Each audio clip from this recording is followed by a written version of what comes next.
हमें दिखाया जाता है जीनू संग को, जो अपने बिस्तर पर पड़ा होता है और उसके पास उसकी बहन संग जीना का कॉल आता है, जो कहती है तुम अभी तक सो रहे हो, तुम्हें याद तो है तुम्हें मेरे टीचर से मिलना था। और जिनू अपनी बहन के स्कूल जाता है और जिनू उसके टीचर से मिलने के लिए ऑफिस में जाता है। उसकी टीचर कहती है मिस जिना एक अच्छी स्टूडेंट है, बाकी स्टूडेंट के लिए वो एक रोल मॉडल है, और पूछती है अगर आने वाले समय में जीना की पावर जाग गई तो क्या आप उसे भी अपनी तरह हंटर बनाना चाहेंगे। जिनू कहता है कभी नहीं। और वह लड़की कहती है क्या तुम जिना के भाई हो, और कहती है मुझे कुछ पता नहीं है मेरे टीचर ने तुमसे क्या कहा, पर ना तो मैं स्कूल जाने वाली हूँ और ना ही हंटी छोड़ने वाली हूँ, और अगर तुम यहाँ लेक्चर झाड़ने आए हो तो यहाँ से चले जाओ, वैसे भी तुम एक ई रैंक हंटर हो। जिनू कहता है मैं तुम्हें यहाँ रोकने नहीं आया, और उसे अपने साथ चलने के लिए कहता है, जो कहता है हंटर एसोसिएशन के एक मेंबर ने मुझे मिलने के लिए बुलाया है। और हमें दिखाया जाता है जिनहू को, और उसके साथ वो लड़की भी होती है जिसे जिनहू उस लड़की के ट्रेनिंग के लिए लाया होता है। वो दोनों कहते हैं वैसे आपकी टाइमिंग कमाल की है मिस्टर संग, एक इलाका है जिसमें high rank frequency gate zone declare किया गया है। पक्की खबर मिली है, आज सुबह एक ऐसी रैंक गेट वहाँ खुला है, और हमें एक ए रैंक हंटर को दिखाया जाता है जिसका नाम किम होता है और वह स्ट्राइक टीम का लीडर भी होता है। और जिनहू सोचता है लगा था गेट्स के खतरे को जानने के बाद ही अपना फैसला बदल लेगी, और वो लोग गेट के अंदर जाने लगते हैं। तभी जिनहू को कुछ गड़बड़ लगता है, तभी E rank gate red gate में बदल जाता है। जिनहू कहता है जल्द से जल्द प्राइवेट स्ट्राइक टीम को बुलाओ, और वो सभी बर्फीले दुनिया में पहुंच जाते हैं। और वह लड़की कहती है ये रेड गेट क्या होता है। जिनहू बताता है ये कोई आम गेट नहीं होता, जो भी इससे होकर गुजरता है ये गेट उसे दुनिया से अलग एक तहखाने में लेकर जाता है। अब इसके बॉस को हराने से तहखाने का गेट खुलेगा, वो भी बाहरी दुनिया की मदद के। तभी उस लड़की पर हमला होता है और जिनहू उसे बचा लेता है। वो हमला आइस एल्फ ने किया भी नहीं लगती, उन्होंने सबसे पहले कमजोर लोगों को निशाना बनाया। 2 महीने पहले मेरा भी यही हाल होता। और वो चले जाते हैं, और वो ए रैंक हंटर कहता है मैं इतने बड़े ग्रुप को। और एक खूब लड़की जिन्हों से पूछती है मिस्टर किम को तो हमले की भनक भी नहीं पड़ी, तुम एक ई रैंक हंटर तो नहीं होना, या तो ए रैंक या फिर उससे भी बड़ा। हमारा जिन्हू उसका जवाब ही नहीं देता है, और जिन्हू जंगल के रास्ते जाने का फैसला करता है। और उनका कैप्टन उन्हें एक पेड़ दिखाता है जिस पर पंजे के निशान होते हैं, और कहता है ये आइस बियर्स का काम है। कैप्टन एक को मार देता है, एक कोई। और अगले सीन में हम जिन्हू की ग्रुप को देख, यह सब देखकर जिन्हा की फ्रेंड पूछती है तुम हो कौन। जिन्हू कहता है मैं तुम्हें यहाँ लेकर आया हूँ, इसलिए तुम्हें महफूज रखना मेरी जिम्मेदारी है, बस कोई सवाल मत पूछना। और यही मैं तुम दोनों से भी कहूँगा, न किसी चीज के बारे में कुछ कहना और ना ही कभी कुछ पूछना। अपना टाइटल चेंज करता है और हमें रेड गेट के बाहर का सीन दिखाया। जिनहू संग है, मैं यहाँ उससे इतनी दूर मिलने के लिए आया और वो इस गेट में फंसा है। सोचा था कमीने को आमने सामने देखूंगा, पर अब लगता है वो साला दूसरी तरफ मारा जाएगा। और हम अगले सीन में देखते हैं जिन्होंने सभी आइस बियर्स को मार दिया था, और वे लोग शाम को भालू का मन करता है। उनके बीच लड़ाई शुरू हो जाती है, शैडो आर्मी आइस बियर से लड़ रहे होते हैं। तभी वहाँ पर उन आइस बियर इग्रिस आइस बियर्स के लीडर को इस लेवल पर आकर भी मैं उसके बराबर नहीं हूँ, और उसके काम के बदले शाबाशी देता है। और हम देखते हैं आइस एल्फ और उनके लीडर को, जो हंटर किम के ग्रुप मेंबर्स को मार देते हैं, और हंटर किम वहाँ से बचकर भाग जाता है। जिन्हू भालुओं को अपने शैडो आर्मी में शामिल कर लेता है, और हमें रेड गेट के बाहर का सीन दिखाया जाता है। और हमें एक लाल बाल वाले को दिखाया जाता है जिसका नाम योन होबिक होता है, जो व्हाइट टाइगर गिल्ड का लीडर होता है। वह पूछता है उन लोगों को गए कितना वक्त हो गया है। मैनेजर आहान बताता है यही लगभग 3 घंटे, जो कि इस दुनिया के 3 दिन के बराबर होंगे। योन होबिक बताता है सुना है रेड गेट के अंदर जिंदा रहना काफी मुश्किल है। वांगसू कहता है तब तो समझो ये जिन्हू संग मारा जाएगा। 1 मिनट, जिन्हू संग तो व्हाइट टाइगर गिल्ड के साथ ही नहीं था, है ना? तो वही इस वक्त तुम्हारी स्ट्राइक टीम के साथ अंदर क्या कर रहा है? मैनेजर आहान बताता है मेरी उससे अच्छी जान पहचान है, वो एक सी रैंक रेड देखना चाहते थे, इसलिए मैं उन्हें यहाँ लेकर आया। यह सुनकर वंश मैनेजर आहान को पेलने वाला होता है। तभी लाल बालू वाला योन होबिक उसको बचा लेता है, और उसका रेड हेयर व्हाइट हेयर में बदल जाता है। डोंगसू और योन होबिक के बीच बहस होने लगती है। मैनेजर आहान सोचता है अगर इन्हें जल्दी नहीं रोका तो ये बहस जल्द ही एक एस रैंक जंग में बदल जाएगी, और उनके बीच लड़ाई शुरू हो जाती है। और हमें रेड गेट के अंदर का सीन दिखाया जाता है, जहां हंटर किम देखता है उन्हीं मरे हुए आइस बियर्स को जिन्हें जिन्हू ने मारा था, और वो सोचता है क्या ये सब उन्हीं रैंक हंटर्स ने किया है, और वो आइस एल्फ भी तो यहाँ पर हो सकते हैं। और हम देखते हैं उन दोनों के बीच वांगसू का ड्राइवर आकर उन्हें रोक देता है और कहता है शुक्र है आप लोगों ने सही टाइम पर अपने हाथ पीछे खींच लिए। मैं ये नहीं समझ पा रहा हंटर वोंग, आपको उस लड़की में इतनी दिलचस्पी क्यों है, जबकि मैं 2 महीने पहले ही खुद उस लड़की की पूरी तहकीकात कर चुका हूँ। वो जिन्हू एक ई रैंक हंटर ही है, मेरा यकीन कीजिए। सर्विलेंस टीम ने हंटर डोंग सू कोंग की मौत की असली वजह मैजिक वेस्ट से हुई लड़ाई को बताया है। वांग सू कहता है मेरे भाई का असली कातिल जरूर यूजिन कंस्ट्रक्शन वाले का बेटा ही होगा। उसका ड्राइवर कहता है अगर आप ऐसा सोचते हैं तो आप हंटर जिन्हू के पीछे क्यों पड़े हैं। वांग सू कहता है ये तो सिर्फ एक बहाना है ताकि मैं उस कमीने को मार सकूं। किस्मत अच्छी है जो बच गया। और हम रेड गेट के अंदर का सीन देखते हैं जहां हंटर की मुन सबको देखकर गुस्सा हो रहा था क्योंकि वो लोग मजे कर रहे थे और उनके पास सप्लाईज भी थी। उन्होंने उन लोगों को वहां मरने के लिए छोड़ दिया और वह उन लोगों को मारने के लिए जा रहा होता है और वह 3 तक गिनता है। जैसे ही गिनती पूरी होती है तुरंत उसके सर पर एक जोरदार हाथ पड़ता है जिससे वह बेहोश हो जाता है। जिन्हू कहता है तुम्हारी टीम की मौत की जिम्मेदार ये लोग कैसे हुए। और उस टीम के पीछे वो सारे एल्फ भी आ जाते हैं। जिन्हू कहता है छिपने की जरूरत नहीं है, आप चलो सामने भी आ जाओ, मैं तुम्हारी मौजूदगी को अच्छी तरह महसूस कर पा रहा हूँ। और जिन्हू आइस एल्फ से बात कर सकता है, ऐसा शायद सिस्टम ने किया होगा। उन आइस एल्फ का बॉस कहता है मेरा ये दोस्त तुम पे अपनी ताकत आजमाने आया है। और जिन्हू तुरंत उसका गला काट देता है। जिन्हू कहता है बस इतना ही कि और कुछ कहना है। और जिन्हू उस पर हमला कर देता है पर वह बच जाता है। उनका बॉस कहता है चल सच सच बता, तो इंसान नहीं है ना, तो इंसान होने का दिखावा क्यों करता है। और सुन, हमारे कानों में एक आवाज गूंजती है इंसानों को मारने के लिए, लेकिन तेरे लिए अब तक कोई आवाज नहीं आई। कहीं इसके पास भी सिस्टम जैसा कुछ है तो नहीं। और जिन्हू पूछता है आखिर तुम हो कौन। वह बताने जाता है पर वह गिलिच होने लगता है। वह कहता है उन लोगों को मेरे हवाले कर, वादा है मेरा, मैं तुझे जाने ही दूंगा। अब मैं इससे ज्यादा रहम नहीं खा सकता, तो ये सौदा पक्का समझूं।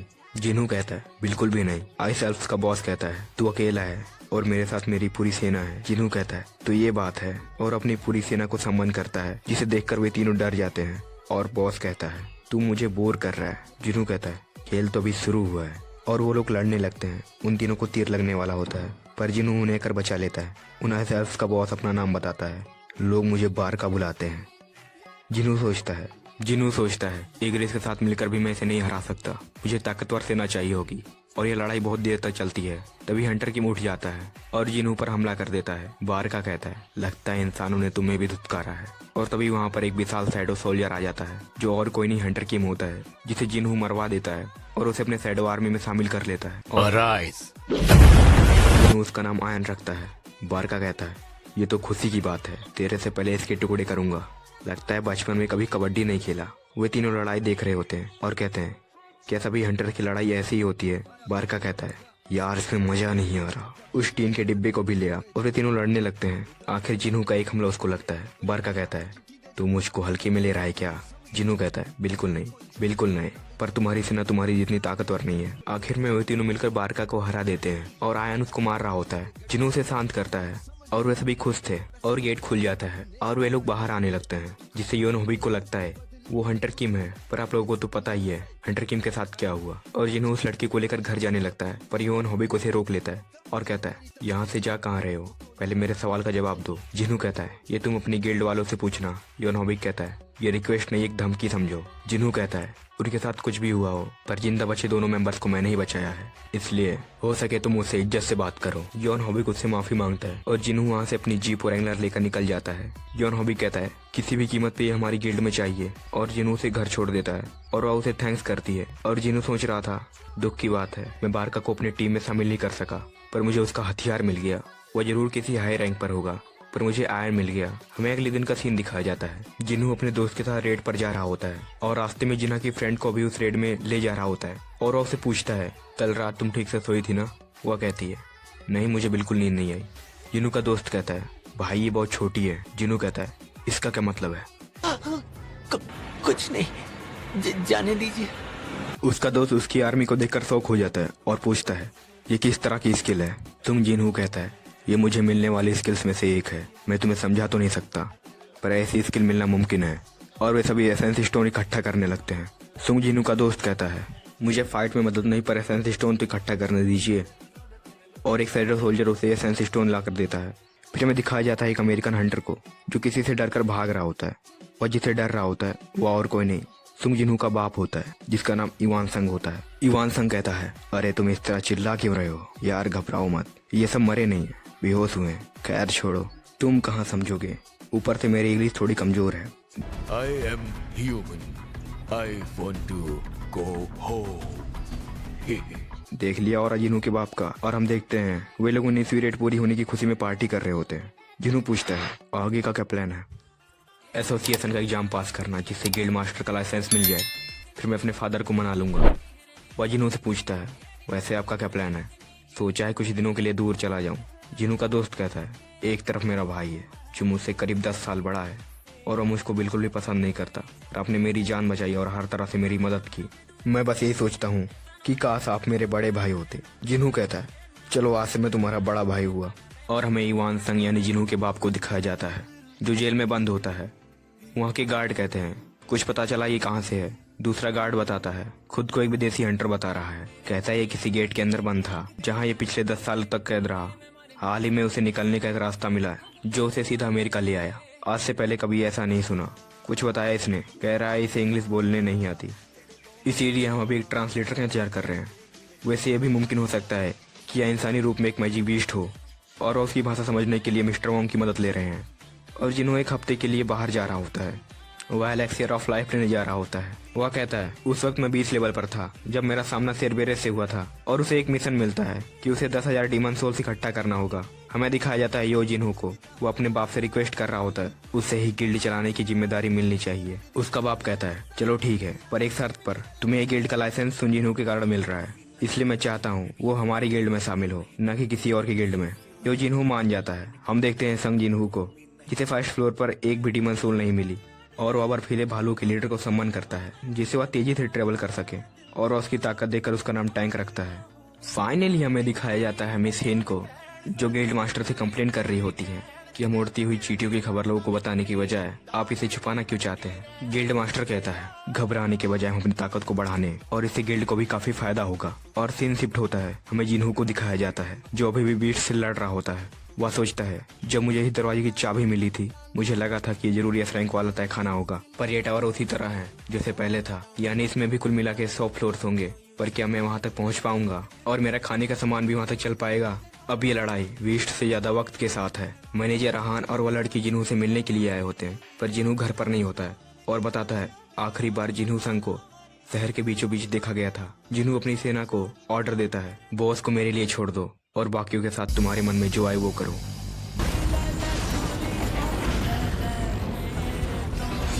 जिन्हू सोचता है ये इतना मोटा है कि हिल भी नहीं पाएगा, पर पलक झपकते ही वह जिन्हू पर हमला कर देता है और जिन्हू उससे बचकर एक जोरदार मुट्ठी मारता है। उसके एक मुक्के से ही वह बहुत दूर गिरता है और वह आयन से शील्ड मांगता है।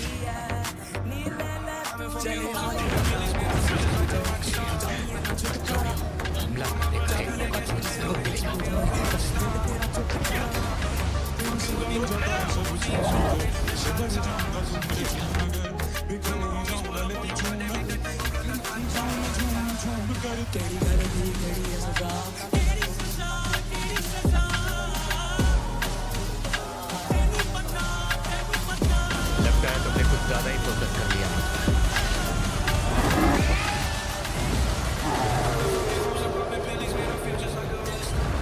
और जिन्हू उसे कंफ्यूज कर मार डालता है। और हमें दिखाया जाता है हंटर वोंग को, जो जिन्हू के बाप के पास जाता है और कहता है, क्या तू ही है वो मैजिक बीस्ट जो बोल सकता है? इवान संग कहता है, ये तहखाने, ये गेट, ये मैजिक बीस्ट, ये तो बस एक शुरुआत है, क्योंकि इस दुनिया में कयामत लाने वाली वो शक्ति जाग चुकी है। उस कयामत को होने न देना मेरा मकसद है। वोंगसू कहता है, तुझे पता है इस दुनिया में कितने हंटर्स हैं? इवान संग कहता है, कुछ नहीं कर पाएंगे, वो सब मारे जाएंगे और हमारे ही खिलाफ इस्तेमाल होंगे। वोंग कहता है, पहली बार ऐसा मैजिक बीस्ट देख रहा हूँ जिसका खुद का एक परिवार है। अरे वाह, यहाँ तो एक बीवी और 2 बच्चों का जिक्र है। वैसे तुझे अपने बेटे का नाम याद है कि नहीं? जिन्हो। वोंगसू कहता है, तेरा बेटा जिन्हू मर चुका है, अगर तुझे उससे मिलना है तो वहाँ जाके मिल। मानना पड़ेगा, ये लड़ाई एक तरफा रही। मेरे सेना की ताकत देखकर डर गए। सोचा नहीं था ना कि ऐसा हो सकता है। पहली बार मरे हुए लोगों को डरते हुए देखा है। चलो ठीक है। जो एक और बॉस को हरा देता है और हमें ऐसी दुनिया का सीन दिखाया जाता है जहाँ वोंगसू को 1 सेकंड से कम समय में पेल दिया जाता है और इवान पूरे शहर को तबाह कर चुका होता है और जिन्हू का सारा सामान 75वें फ्लोर पर जाकर खत्म हो जाता है। और जिन्हू को आर्मर और ढेर सारे लेजेंडरी आइटम्स मिले थे और उसे एक मिस्टीरियस की मिली थी जिस पर कुछ नहीं लिखा था। जिन्हू को एलेक्सियर ऑफ लाइफ बनाने के लिए 2 चीजें मिल चुकी थी, अब बस उसे एक आइटम की जरूरत थी जिसे वह अगली बार पूरा करेगा। वह सोचता है, बस एक कदम और, फिर मेरी माँ ठीक हो जाएगी।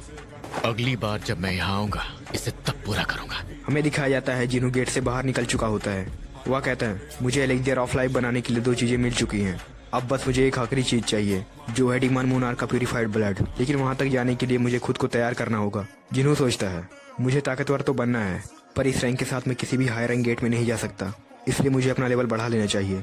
आखिर मैं ये सच कब तक छुपाऊंगा कि मैं कितना ताकतवर हूँ। और वो अपनी रैंक रीअसेस कराने जाता है, जहाँ उसे योन हॉबी की गेट का एक मेंबर उसे देख लेता है और वह योन हॉबी को बताता है कि आज हंटर संग अपनी रैंक को रीअसेस कराने आए हैं। यह बात सुनते ही योन हॉबी तुरंत वहाँ जाने लगता है और वहाँ पर कुछ बंदे अपनी रैंक को रीअसेस कराने आए होते हैं। उनमें से एक बंदा कहता है बस दुआ करो तुम्हें ई रैंक ना मिले। यह सुनकर जिन्हू सोचता है लोगों की नज़र में ई रैंक की ये औकात है। जिन्हू अपना हाथ ब्लैक क्रिस्टल पर रखता है जिससे उसका रैंक पता चल सके, पर मशीन में एरर आ रहा होता है। वह लड़की चीफ से पूछती है। चीफ यह देखकर शॉक हो जाता है। वह कहता है इस दुनिया में इस लेवल के अब कुल 10 लोग हैं, यानी ये एक एस रैंक हंटर है। जिन्हों को देखकर सब लोग पगला आ जाते हैं कि यह एक एस रैंक हंटर है। तभी वहाँ पर चोई चोंगिन आ जाता है जो हंटर गिल्ड का हेड होता है। वह जिन्हों को देखकर उससे बात करने की कोशिश करता है, पर जिन्हों उसे इग्नोर करके चला जाता है। यह देखकर वो मैनेजर ऊ से पूछता है मैंने अपना नाम तो बताया था। मैनेजर ऊ कहता है बेशक आपने बताया था। तभी वहाँ पर प्रेसिडेंट बेक आ जाते हैं। उसे देखकर चोई चोंगिन सोचता है ये बेस के पीछे पड़ा है और इनका ऑफिस पास में ही है, पर जनाब इतनी तेज भागते हुए आई कि इनके पसीने छूट गए और सांस तक फूल गई। चोंगिन उसे इग्नोर करके चला जाता है। हमें दिखाया जाता है जिन्हों को देखकर लगता है जैसे अभी उठकर मेरा नाम पुकारेंगे। बस कुछ देर और मॉम, कुछ देर और।